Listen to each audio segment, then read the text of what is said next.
আসসালামু আলাইকুম ওয়া রাহমাতুল্লাহ। ওয়ালাইকুম আসসালাম। নাহমাদুহু ওয়া নুসাল্লি আলা রাসূলিহিল কারীম। আম্মা বা'দ।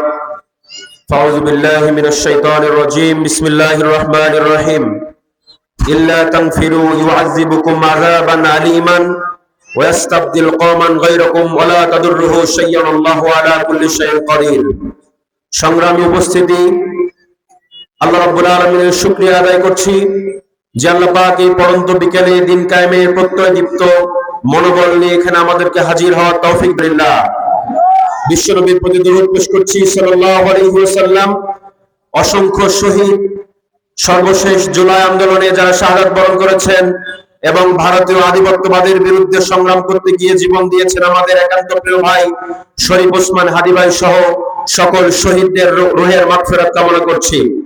সংগ্রামী উপস্থিতি, আমরা বলতে চাই বাংলাদেশ জামাত ইসলামী সহ টোটাল 10 দল যে ঐক্য গঠন করেছে, আগামীতে এই বাংলাদেশকে সুন্দর এবং সুগঠিত করার স্বার্থে ঐক্য গঠিত হয়েছে।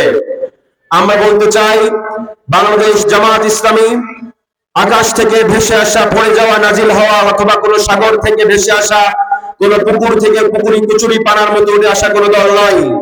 বাংলাদেশ জামাত ইসলামী বিগত সময়ে অসংখ্য শাহাদাতের নজরানা পেশ করেছে। বাংলাদেশ জামাত ইসলামী তার মূল বডি থেকে 11 জন নেতৃবৃন্দকে শহীদ করে দেওয়া হয়েছে। এই শহীদের নজরানা করার বিনিময়ে আস্তে আস্তে ক্রমান্বয়ে বাংলাদেশ জামাত ইসলামী আজকে বিজয়ের দ্বার প্রান্তে এসে দাঁড়িয়েছে।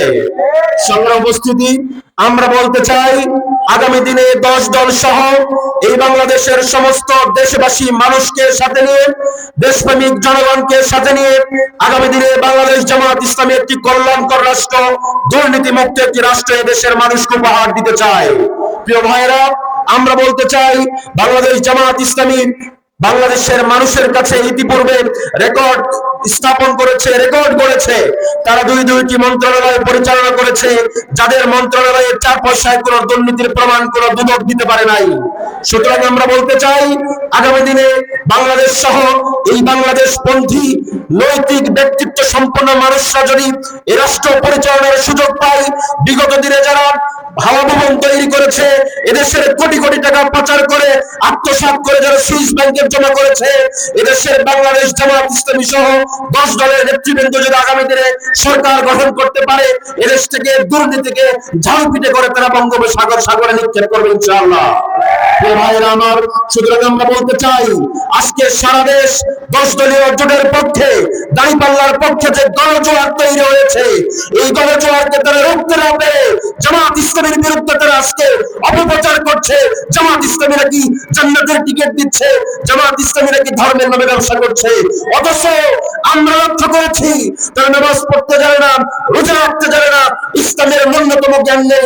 নির্বাচনকে সামনে রেখে ধর্মকে পুঁজি করার স্বার্থে তারা নতুন করে মাথায় টুপি পড়েছে। কথা বলেন ঠিক কিনা? সংগ্রামী ভাইয়েরা আমার, আমরা বলতে চাই বাংলাদেশ জামাত ইসলামী কারো কোনো প্রকার অশুভ কথায় কান দেবে না, প্রচারে কাজ হবে না ইনশাআল্লাহ। এদেশের মানুষকে সাথে নিয়ে আগামী 12 ফেব্রুয়ারি যে জাতীয় নির্বাচনের দিন আসছে, আলহামদুলিল্লাহ আল্লাহর রহমতে এই বিপুল ভোটে জয়লাভ করে এদেশের মানুষকে সাথে নিয়ে দেশ গড়ে তুলবে ইনশাআল্লাহ। আমি এতটুকু বলে আমার সংক্ষিপ্ত কথা এখানে শেষ করছি। আসসালামু আলাইকুম।